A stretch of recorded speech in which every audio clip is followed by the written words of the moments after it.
Alors, Bezrat Hashem, on va reprendre cette semaine dans Parashat Azinu, mardi, puisque avec les fêtes, l'ordre des parachutes, il est un peu décalé, etc. Et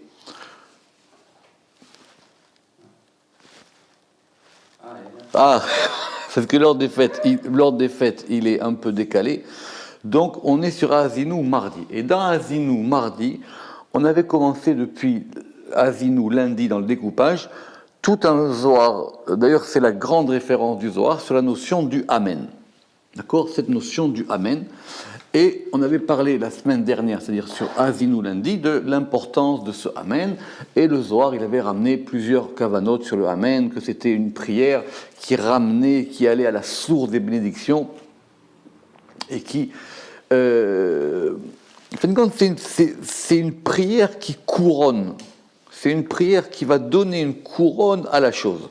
Et le Zohar avait expliqué, d'après le Sod, qu'est-ce que ça voulait dire ? Que celui qui répond Amen, c'est plus fort que celui qui bénit. Vous vous rappelez, on a vu ça la semaine dernière. Pourquoi ? Parce qu'il va chercher plus haut. Vous vous rappelez, revoir le cours de la semaine dernière, parce qu'il va chercher plus haut. Parce que le Amen, c'est une prière qui va beaucoup plus haut. En fin de compte, elle va, comme il va expliquer le Zohar simple, on l'a vu la dernière fois, vous vous rappelez, ça va du Aleph en passant par le Mem et jusqu'au Nun. C'était le mouvement du mot Amen. Mais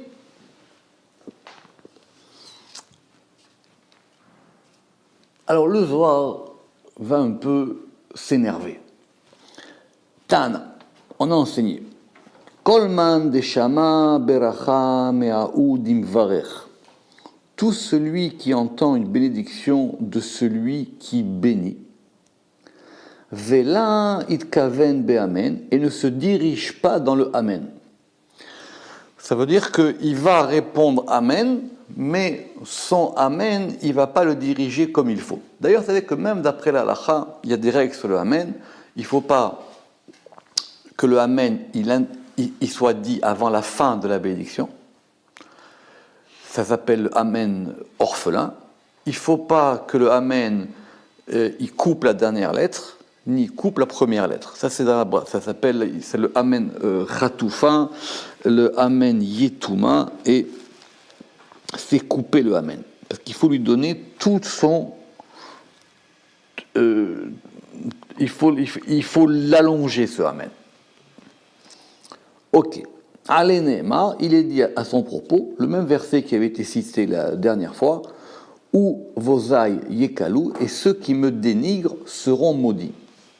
Mais il y avait quelque chose auquel on n'avait pas fait assez attention la dernière fois, c'est que le verset qui est ramené, il parle de quelqu'un qui dénigre Dieu lui-même. C'est pas qu'il a raté une beracha, c'est pas qu'il a raté une prière, c'est que quelque part, il dénigre Kucha Berichou lui-même. Et d'ailleurs, c'est ce que veut dire le Zohar. Kema de Atamer, comme tu dirais, Lachem HaKohanim Bose Shemi. Donc c'est le même verbe, d'accord ? Lavouz, c'est dénigrer. C'est même plus fort. Quand c'est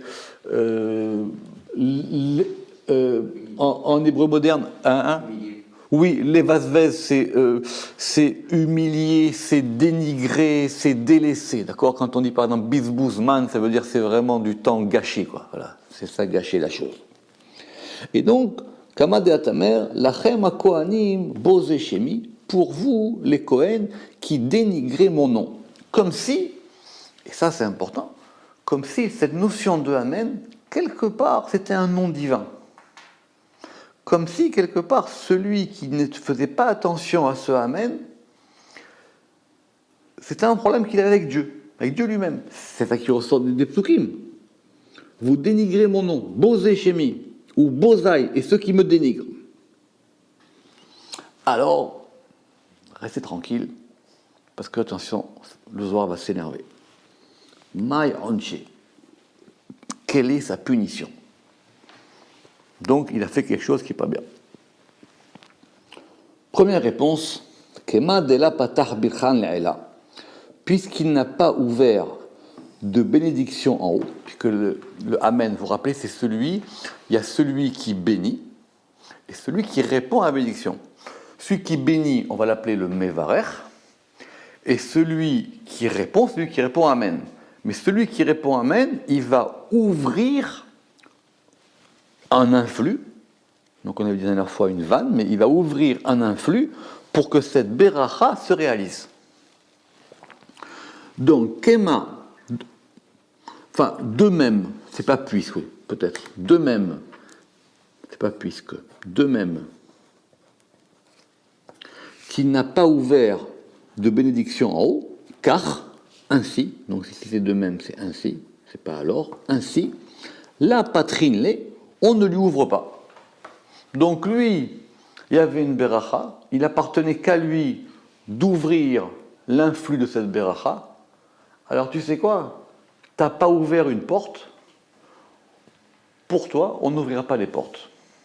C'est ça le principe de Mida Keneged Mida. C'est pas que c'est pas une proportionnalité, c'est une proportionnalité sur le principe. Sinon, on ne comprend pas ce principe que Dieu juge Mida Keneged Mida. C'est sur le principe. Tu n'as pas ouvert une porte, alors il y aura une porte qui pour toi ne s'ouvrira pas. Donc, pour lui, ça c'est la première punition. Mais, Vélorod, et de plus, et là, Kad Nafik Ayalma, lorsqu'il sortira de ce monde-ci. Donc on va voir sa punition en haut. Machrize Kame, on annonce devant lui, Ve'amre, et on dit, ou ils disent, qui c'est le ils disent, ça soit les anges, en tout cas ceux qui vont accueillir ou accompagner sa neshama, Teriku Gale Kame Diflania, fermez les portes devant un tel. Lui, il n'a pas ouvert de porte, donc on va lui fermer des portes. Mais on avait dit, on va prendre notre temps, on avait dit dans le monde-ci, c'est qu'il y a des portes qui vont lui être fermées. Bécéder. Maintenant, comment ça se passe après la mort? Après la mort, il y a une ascension de la Neshama. Mais cette Neshama, elle a besoin d'être dirigée. Et pour être dirigée, il faut qu'elle puisse avoir un chemin. Et ce chemin, il va être fait en partie des actions de ce monde-ci. C'est un grand sujet, ça, dans le Zohar. Mais il faut aussi qu'elle trouve des portes ouvertes, comme dans un rêve. Quand vous rêvez, puisque le rêve aussi, c'est une ascension de l'âme, dans le rêve, des fois, il y a des choses qui s'ouvrent. C'est ça, ces portes. C'est votre Neshama, elle monte. Alors, si elle n'est pas très élevée, elle va arriver, c'est ce qu'on appelle des futilités, quoi. Vous allez rêver de la baguette de pain que vous n'avez pas achetée, ou pas. Mais si c'est plus haut, ça peut ouvrir à des portes plus ouvertes. C'est pour ça que Yaakov, quand il a rêvé, lui, tout était ouvert devant lui. Yaakov, il a rêvé d'une échelle, et l'échelle, elle était jusqu'en haut. Parce que lui, il avait la possibilité d'ouvrir toutes les portes. Donc, on va lui fermer les portes, Vela l'idol, et il ne rentrera pas. Vela tekablounle, et on ne l'accueillera pas. Ça veut dire que pour lui, toutes les portes vont être fermées. Alors attention, les Mefarshei Hazohar, ils vont tout de suite s'énerver et dire que le type, il n'a pas répondu Amen. Il y a des gens qui font des fautes très graves. Il y a des assassins, il y a des meurtriers, il y a des gens, etc. Alors, on verra ça plus tard. Il y en a qui disent non, c'est parce qu'il n'a jamais fait. C'est pas qu'il a raté un Amen une fois, mais c'est qu'il n'a jamais fait. Il n'a pas voulu. Il ne voulait pas. Ou ça ne l'intéressait pas. Ou comme a dit le verset, il a dénigré cette chose-là. Alors, tu n'as pas ouvert de porte, et bien ton âme, elle ne trouvera aucune porte. Or, si vous ne trouvez pas de porte, vous vous trouvez où? Comme nous, pour le cours. On se retrouve où? On se retrouve enfermé, dehors. Mais en tout cas, il n'y a rien qui s'ouvre. Alors le Zohar, il va dire, Vaile nishmate, malheur à lui et malheur à son âme. Alors maintenant, écoutez bien les histoires du Zohar. Ta'ana, on a enseigné Chayavé de Geinam. Alors, Chayavé, ce sont les Réchaïm. J'aime pas le mot mécréant, mais j'en ai pas trouvé d'autres. Si vous avez, je suis preneur, parce qu'un mécréant, c'est quelqu'un qui croit pas.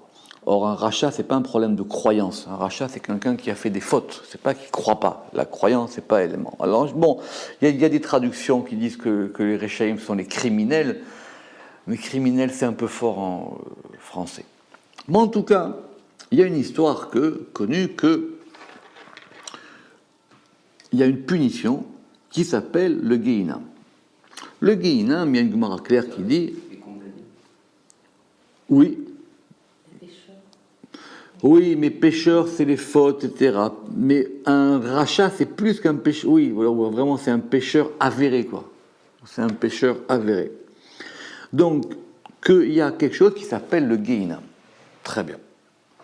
Dans le Gehinam, pour ceux qui ont fait un peu de Talmud Torah, on sait que le Gehinam, c'est un endroit dans lequel on va être condamné, mais que ça dure pas plus que 11 mois et 12 mois. C'est la raison pour laquelle on fait Kaddish 11 mois, on s'arrête au 11e mois et on reprend au 12e, parce que c'est uniquement les grands mécréants qui restent au Gehinam 12 mois. C'est pour ça qu'on arrête le Kaddish à 11 mois, mais que le Gehinam, c'est pas éternel. Le Gehinam, c'est une manière de réparer. C'est une manière de réparer. On verra si Dieu veut, une fois toutes les Zohar sur le Gehinam. Il y en a qui disent qu'il y a le Gehinam chaud, il y a le Gehinam froid, il y a plusieurs types de Gehinam. Mais ce qu'on ne sait pas, Kulo Salke Bimdurin Yedian. Il y a plusieurs Madurin dans le Gehinam. Madurin, dans une première traduction, il y a longtemps, j'avais traduit ça par des stations. Mais je m'en suis finalement remis au sens littéral. Madurin, ce sont des habitations, sont des niveaux, sont des... C'est pas forcément... C'est ça qui n'était pas bien dans la notion de station. On va dire, il y a des... Le Gehinam, il est séparé en plusieurs morceaux. Et chaque morceau, ça s'appelle un Madura. Il y a aussi des Madurines dans les Chalot, mais un Madura, ça s'appelle une habitation. Donc il y a 7, on va voir. Et donc il y a des Madurines Yediin, Vekama Pitrin et les Gehinam, et il y a de nombreuses portes. Ça veut dire que c'est aussi un endroit ouvert. Il y a un endroit avec des portes. Vekulo Pitrin, la Kobel Pitrine des Gan Eden, et toutes les portes, elles sont en regard des portes du jardin d'Éden. Alors, il y a une Gemara qui dit que le Gehinam, il a 7 noms.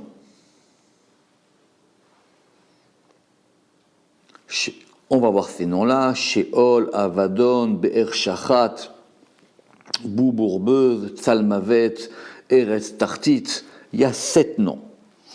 Mais la Gemara dit simplement 7 noms. Le Zohar et des sources plus mystiques, elles disent que ce n'est pas 7 noms, ce n'est pas 7 manières de désigner la même chose, ça correspond aux 7 parties du Gehinam. Il y a 7 parties. D'accord. Et donc,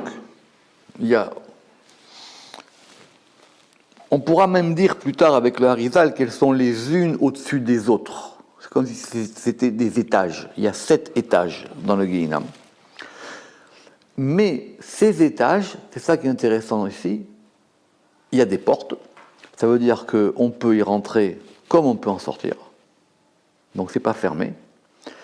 Et ça, c'est en regard des portes du jardin d'Éden, qui apparemment a lui aussi 7 étages. Ce qui veut dire quoi? Le Matok Midvash, il le ramène, mais je ne sais pas d'où est-ce qu'il a trouvé, que du coup, il y a une correspondance. Parce que le Zohar, il a dit la Kobel, en regard des portes du jardin d'Éden. Ce qui fait que vous pouvez passer d'une porte à une autre. Alors, ça ne veut pas dire qu'on passe comme ça, aussi simplement du Gan Eden au Gehinam. Mazon Ilvash ramène que quand on a fini un cycle dans le Gehinam, et bien tout de suite, on a accès à la porte qui est sur le même étage. Donc il y a une correspondance, mais c'est une correspondance qui fait que si vous avez réglé tel problème dans le Gehinam, et bien du coup, vous avez accès à la porte qui est en face, qui va vous permettre maintenant d'avoir la récompense par rapport au fait d'avoir terminé ce problème. Mais vous resterez au même étage. D'accord ? Dans le Gehinam, il y a une dynamique, ce n'est pas le sujet du Zohar ici, puisque le Gehinam, il y a des saisons, il y a des fonctions, le Shabbat il ferme, il y a des anges qui s'en occupent. C'est toute une littérature dans le Zohar sur le Gehinam, et qui est-ce qui se repose le Shabbat au Gehinam, etc. C'est toute une histoire. Ok. Ou Besha'ata. Donc ici, on ne parle plus du Amen. Hein. Ici, maintenant, on nous explique le principe général. Donc, on nous explique maintenant comment ça marche au Gehinam. Donc, je répète.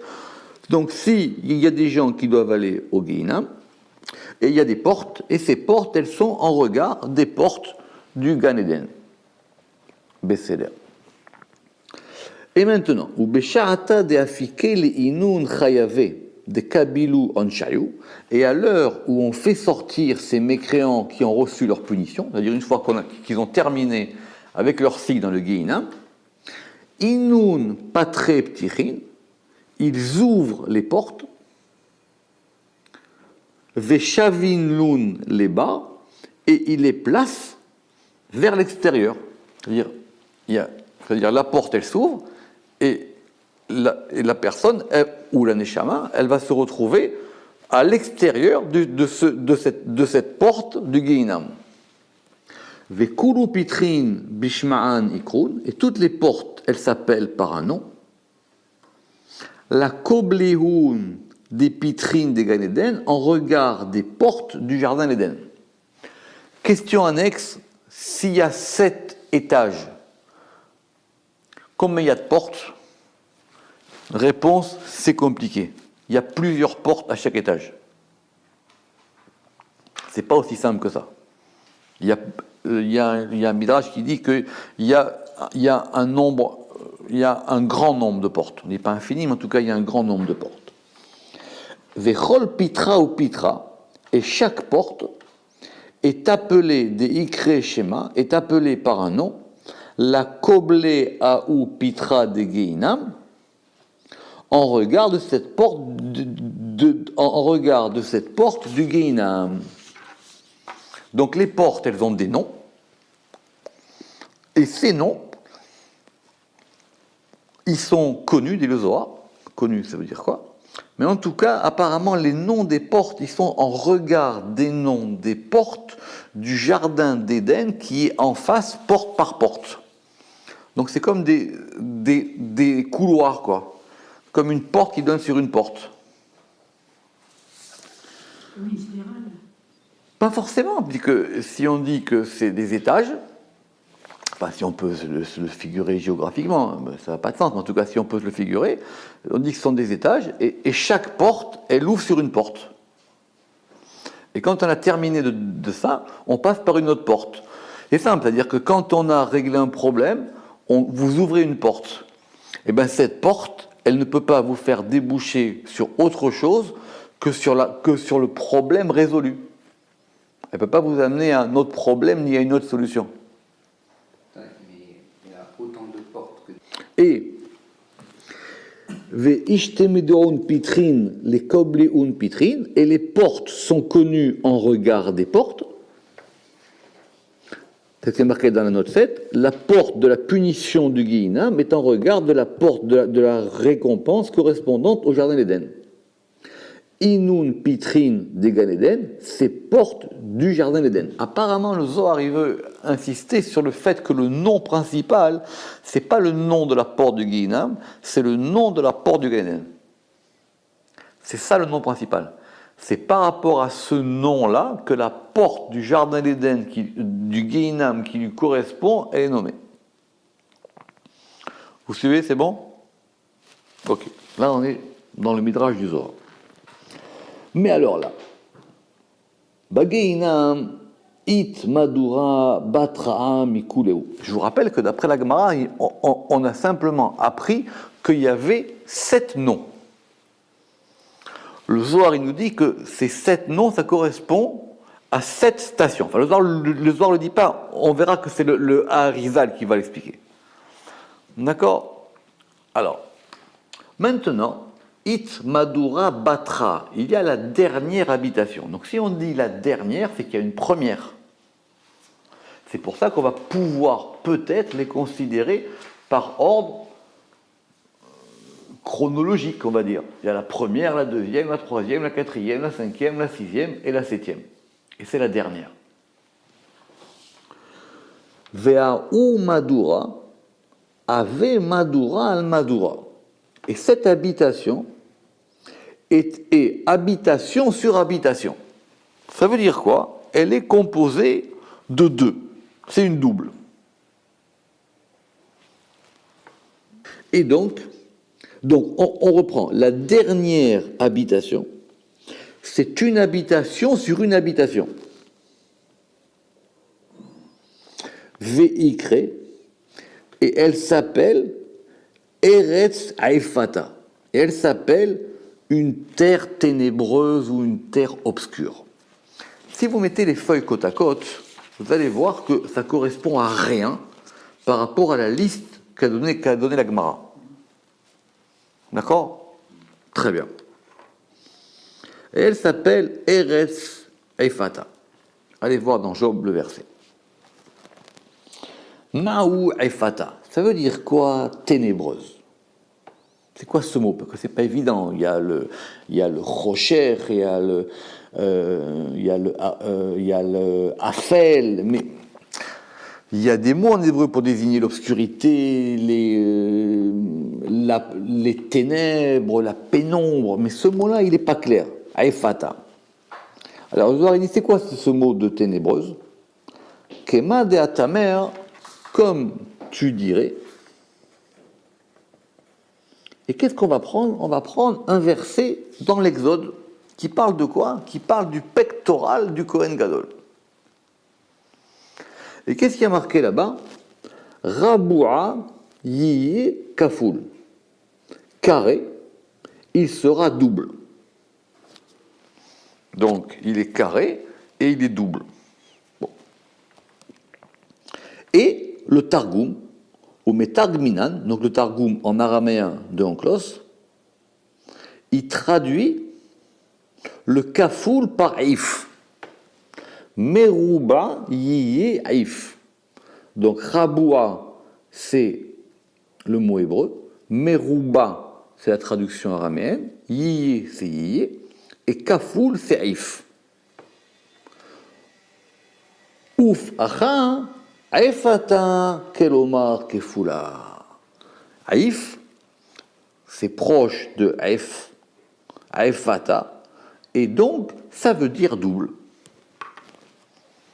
Donc, cette dernière, il faut suivre toujours l'argumentation, cette dernière habitation du Guéhinam, qui s'appelle Eretz Haifata, d'après le Targum, ce mot Haifata serait donc d'origine araméenne, mais bon, ça c'est, on peut l'entendre, et ça veut dire que c'est un endroit double.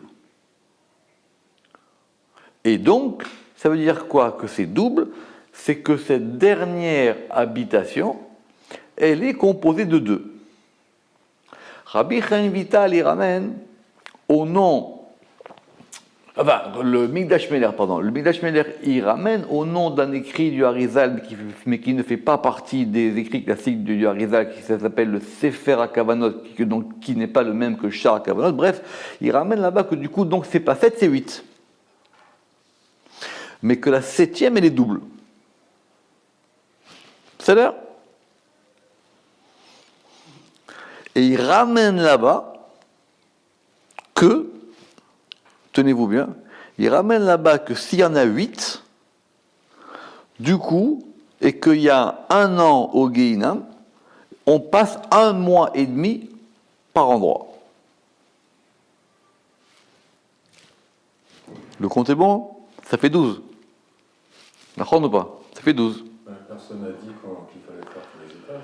Justement, c'est ça la question que moi j'ai. Mais comme j'ai pas trouvé, comme ce livre-là de Sefer HaKavanot, c'est compliqué parce que les écrits du Harizal, ils sont disposés et rédigés de meilleure manière, et donc ceux qui sont vraiment établis s'appellent le Shar HaKavanot. Mais avant que le Shar HaKavanot soit diffusé, il y avait une première édition qui était répandue, qui s'appelait le Sefer HaKavanot. Donc ce Sefer HaKavanot, il y a plusieurs éditions, donc il faut retrouver la référence, mais lui, il ramène que de ce qui a marqué là-bas, du coup, on passerait donc par tous les étages. Et donc du coup, ça fait 8. En fin de compte, ça fait quoi 8? C'est que le 7e, il est doublé. Et comme le 7e est doublé, donc ça fait 1 mois et demi par étage. Très bien. Mais reprenons. Donc maintenant, elle est double. Ça veut dire qu'elle est composée de 2. Ve'ahu ikre. Et elle s'appelle Sheol Tartit. Sheol Tartit, ça veut dire le Sheol inférieur. Ça, c'est ce que Moshe Rabbeinu, il va dire dans la Beracha à la fin, dans Azinu, là-bas. Il va appeler un endroit qui s'appelle le Sheol Tartit. Ça veut dire quoi, Sheol Tartit? Et Sheol, ça correspond à nos noms qu'on avait d'après la Gemara. Simplement, la Gemara, elle a noté en premier, et d'après le Zohar, c'est donc le dernier. Mais c'est possible que la Gemara, elle ait donné l'ordre en sens inverse. C'est-à-dire qu'elle a commencé par le dernier. Donc ça s'appelle Sheol Tartit. Sheol ou Madura Chad. Et Sheol, c'est une habitation. Et Tartit ou Madura Tata. Et Tartit, c'est l'habitation inférieure. Donc, cet endroit, ça s'appelle la terre ténébreuse. Et c'est divisé en 2. Un qui s'appelle Sheol et un qui s'appelle Tartit. Tartit, c'est l'inférieur, donc apparemment, c'est lui le dernier. D'accord? Il s'appelle Sheol et Tartit. Uberinkar, Ikre, et à cause de cela, elle s'appelle qui? La deuxième habitation de la dernière habitation. Elle s'appelle Ephata, la ténébreuse, Tartit. Donc quand on a dit Eretz, Ephata, c'est très compliqué. Ce soir, c'est très difficile de s'en sortir. Mais on va dire que cette dernière habitation qu'on a appelée Eretz, Ephata, Ephata, ça veut dire qu'elle est ténébreuse, et elle se divise en Ephata et le Tartit, et que donc ça correspond à un degré qui s'appelle Sheol et un degré qui s'appelle Tartit. Mais c'est pas fini, et elle s'appelle aussi Abaddon. Donc, je résume, la dernière habitation, elle a 2 noms, enfin, elle est divisée en 2, une qui s'appelle Sheol et une qui s'appelle Abaddon.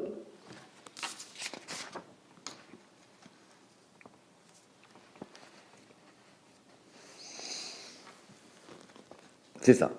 Le Harizal, il dit que du coup, ce sont les 2 qui sont ténébreuses. Ce sont les 2 qui sont ténébreuses, mais il y en a une qui s'appelle Sheol et une qui s'appelle Abaddon. Ou Ve'alda active, et pour cela, il est écrit Sheol Va'avadon. C'est la note 12, ténébreuse et Fata, et donc composée de 2 habitations obscures qui s'appellent Sheol et Abaddon. Donc Sheol et Abaddon, c'est comme ça. Si c'est comme ça, donc du coup, par rapport au compte de la Gemara, il en manque une. Puisqu'on dit que c'est qu'une. D'accord? Vous suivez. Très bien. Vekuleu madurin la arpalu, et toutes les habitations ne sont pas doublées, vekuleu loaifin, et toutes ne sont pas ténébreuses, bar me'ai, sauf celle-là. Donc cet endroit particulier du Guinam, il a une double particularité, c'est qu'il est complètement obscur et il est doublé. Donc pour le moment, le Zohar nous fait un cours de géographie du Guinam.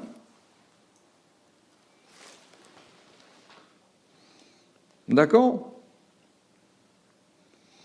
Vetana, et on a enseigné, Man de Nachit la Avadon, de Tartit, celui qui descend au Abaddon, qui se nomme Tartit l'inférieur, la Salik l'Almin, il n'en sort jamais. Après 12 mois, pas après 12 mois, il n'y a pas la réponse. Mais celui qui est là-bas, lui, il est bloqué là-bas à jamais. D'ailleurs, le mot Abaddon, ça veut dire qu'il est perdu. Ou même, on pourrait dire en français, il est abandonné. D'accord? Le Avadon, et oui, Avadon, c'est qu'il est abandonné, il est perdu. Avoud, quand on dit en hébreu c'est avoud, ça veut dire c'est perdu. La chose, elle est perdue. D'accord? C'est avoud. Ve'ahu, il crée Gever, et celui-là s'appelle un homme, des Ishtatse qui est détruit, Ve'it avid mikulu almin, et il est perdu de tous les mondes. Le Rama qui dit, d'où il le sait, on ne sait pas. Il dit que ce sont les gens qui n'ont même pas pensé une fois dans leur vie à se repentir. C'est pas qu'il n'a pas fait. Même pas une fois dans sa vie, il a pensé à faire tchouva. C'est marqué ici. Abaddon est l'habitation inférieure où sont ceux qui n'ont jamais pensé à la repentance. Abaddon, ça veut dire c'est perdu, il est avad, on ne peut pas en sortir. Mashma, que ce qui ramène au nom du Harizal, que c'est pas éternel, mais d'après le Zohar, il dit il sortira jamais de là-bas, il va rester là-bas tout le temps. C'est intéressant, ça veut dire que il est dans l'obscurité, mais il est dans une obscurité, et cette obscurité, elle est double. Et dans l'obscurité, il y a le Sheol, sur lequel on va revenir, il y a le Sheol et il y a le Avadon. Le Avadon, ça veut dire qu'il est perdu de tout. Comme dans sa vie, il ne s'est jamais ouvert aucune porte à lui-même, il se retrouve dans un endroit où il n'y a aucune porte qui est ouverte pour lui. Il dit que c'est qu'il y a... C'est pas que... Évidemment, c'est pas que c'est un tzaddik, c'est sûr que non, mais ça veut dire qu'il n'a jamais pensé dans sa vie à s'ouvrir une porte. C'est ça qu'il faut comprendre. Dans sa vie, il n'a même pas pensé à s'ouvrir une porte pour lui-même. C'est ça qu'il veut dire. Il n'y a pas pensé. C'est pas quelque chose qui était... Alors donc du coup, quelque part, le guinéen, c'est-à-dire qu'il va se retrouver avec ses problèmes, quoi. C'est pas que quelque chose qui arrive du ciel, tu comprends? C'est-à-dire, il se retrouve confronté à ce que lui, il a construit. Ouais, mais du coup, c'est pas une souffrance pour lui. Oui, parce que là, il comprend. Oui, parce que là, il comprend vraiment. Oui. Il reste dans son système. Oui, mais parce que du coup, maintenant, son système-là, il devient visible pour lui. Là, il comprend qu'il n'y a plus de lumière pour lui. Et alors, on revient donc sur notre argumentation. Vetana, et on a enseigné les Aou Ata, c'est dans cet endroit. C'est quoi cet endroit? Pour voir si vous suivez. Avadon. Nartin les Anéou Gavre vont descendre ces hommes des Mevazé les Atava Amen qui ont dénigré répondre Amen. Waouh! C'est ce que tout le monde dit. Ce que tout le monde dit. Habibi, dis-moi maintenant, le type, il n'a pas répondu Amen, et tu vas toi maintenant. Donc, je reprends. Le Zohar, il nous fait maintenant un cours de géographie du Guéhinam détaillé. C'est quoi ça, et comment on comprend qu'il est double, et c'est l'un dans l'autre, et l'un à l'intérieur de l'autre. Et le dernier degré des derniers degrés, il s'appelle Avadon. Et tu sais quoi? C'est celui qu'on va mettre là-bas. Simplement, le Zohar, il n'a pas dit qu'il n'a pas répondu Amen. Le Zohar, il a dit des mevazé les atava Amen. Il a dénigré le fait de répondre Amen. Ça veut dire qu'il n'a pas voulu dans sa vie ouvrir de porte, ni à lui ni aux autres. Des mevazé les atava Amen. Ve'alamen segi'in, et pour les nombreux Amen, donc c'est pas sur un, et sur les nombreux Amen, des itavidou miné qu'ils ont perdu, ou qui ont été perdus par eux, des lachashiv léou. Donc le Zohar, il en met quand même des conditions. Hein. Donc je reprends. Les conditions, c'est qu'il a dénigré de répondre Amen, que ce sont des nombreux Amen qu'il a perdus, des lachashiv léou, et il les a pas considérés. Il n'y a même pas pensé. Dainin le begeina. Donc, pour ça, on le juge. On le juge, c'est pas on les juge. On le juge, c'est à cette personne, à lui. On le juge dans le geina. Venartin le be'aou madura tata. Et on le fait descendre. C'est pas on le fait, c'est pas. Oui, c'est ça. Ah oui, ça dépend. Oui, parce que le début de la phrase c'était sur les hommes. Donc on peut tout laisser avec le S. Et on les fait descendre dans cette habitation inférieure où il n'y a pas de porte, d'élet bapitra. Il n'a jamais voulu ouvrir une porte. Alors il se retrouve dans un endroit où il n'y a pas de porte. C'est ça la conclusion. Et c'est quoi cet endroit? D'élet bapitra. Où il n'y a pas de porte. Rama qui dit que pour faire ça, c'est que vraiment le type, il était très loin. Il n'a pas voulu considérer dans sa vie qu'on pouvait ouvrir une porte à quelque chose. Il s'est fermé lui-même toutes les portes. On reprend quand même, parce qu'il faut lire Zohar dans les lettres. Démivadé, ça veut dire qu'il a dénigré de répondre Amen. Et ce sont de nombreux Amen Segi'in, des Itavidou miné. Ce sont de nombreux Amen qui ont été perdus de lui. Des Lachashiv Léou, et qui n'ont pas été considérés, et qui n'ont pas considéré. Dainin le Begeina. On va le juger dans le Guinam, et on le fait descendre dans cet endroit, dans cette habitation inférieure, des lettres Bépitra, où il n'y a pas de porte. Ok. Veitavid, il est perdu. Vela salik miné le almin, et il ne montera jamais de là-bas. Donc le Zohar dit apparemment, c'est pas 12 mois ici. Hein. Bon, c'est resté à Beyoun. En tout cas, le Zohar dit qu'il ne bougera pas de là-bas. Ve'alda active, et pour cela il est écrit Kala anan vayelach, ce sont ces passages magnifiques de Job. Le nuage disparaît, vayelach et il s'en va.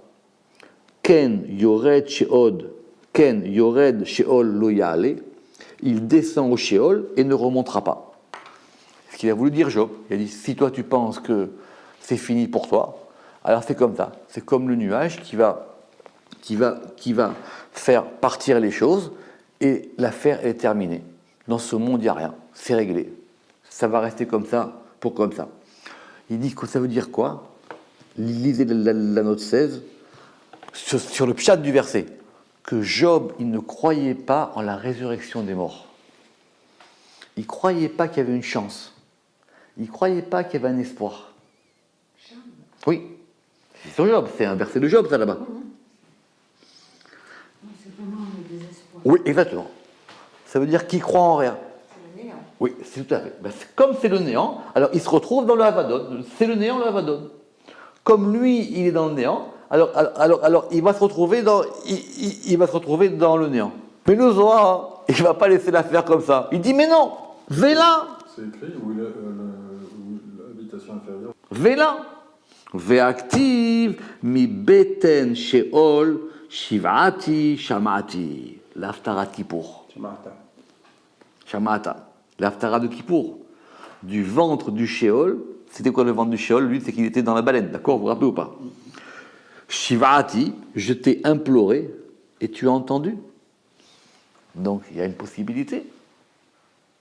Puisque ça veut dire que je t'ai fait une prière et tu m'as entendu du Sheol. C'était pas la bête. Chazak, c'est la question qui va venir. Urtiv, et il est écrit Morid Sheol Vayal. Il fait descendre au Sheol et il fera remonter, si on veut être précis sur la forme verbale. Le Rama qui dit quoi? Sheol, ça vient de Shoel, celui qui demande. Avadon, il est perdu. Sheol, il demande. C'est quoi? C'est celui qui a voulu faire tchouva, mais il l'a pas fait. Il a voulu faire tchouva, mais il l'a pas fait. Donc on peut en sortir. Urtiv, morid Sheol vayal. Alors, vous aurez dit, alors, mais qu'est-ce que tu me dis maintenant? Maintenant, d'où elle vient cette ambiguïté? Cette ambiguïté, il vient que l'endroit, il est double. Parce que s'il n'était pas double, on n'aurait pas cette ambiguïté. C'est parce que c'est doublé. Ça veut dire comme si dans le désespoir, c'était toujours doublé d'un peu d'espoir. Mais les deux sont dans l'obscurité. C'est ça qu'il veut dire le Harizal. Le Harizal, il dit attention, les deux, ils sont là-dedans. Et le Harizal, il dira que du coup, le Amen, c'est quelqu'un qui veut apporter une lumière. C'est quelqu'un. C'est ça. C'est quelqu'un. Non, le Zohar, il a dit tous les Madouris de Guinam, ici, il y a une particularité double, c'est qu'à la fois il est double et à la fois il est obscur. Alors, et là, Acha Sheol, Adam Tartit. Atam Tartit. Simplement, ici, c'est Sheol et l'autre, c'est Tartit. Acha Sheol, Atam Tartit. Ici, c'est Sheol et là-bas, c'est Tartit.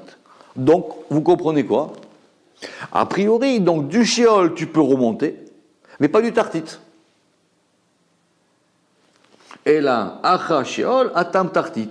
Donc, quand on a dit que l'autre, il est au Sheol et il ne remontera pas, on parle de quoi? On parle du Sheol inférieur. Donc, il y a un Sheol inférieur et un Sheol supérieur. Et là, la Abaddon.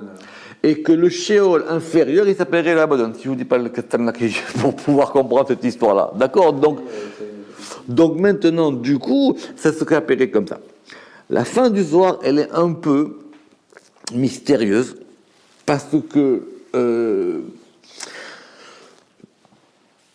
c'est pas évident qu'est-ce qu'il veut dire ici. Veukimna, et on a établi Ha de Adarbe, ici, et on a établi A ici, ou pour celui-ci, de Adarbe, pour celui qui revient, A de la Adarbe, ici, pour celui qui n'y revient pas. Les commentateurs, ils se débrouillent avec ça maintenant. Donc le Zohar, il reprend, il dit attention, mais tu me dis que le Sheol, on n'y remonte pas, alors qu'il y a d'autres versets qui disent que le Sheol, on y remonte. Il dit oui, mais parce qu'il y a deux Sheol. Il y a un Sheol ouvert et il y a un Sheol fermé. Et ici, de celui-ci apparemment, de celui-ci, on peut y revenir, et de l'autre, on ne peut pas y revenir. Donc le Midrash Mener, il dit, c'est parce que s'il a pensé à un moment donné dans sa vie à faire tchouva, alors le Sheol, c'est le lieu de la demande. Or, s'il y a une demande, il y a une porte.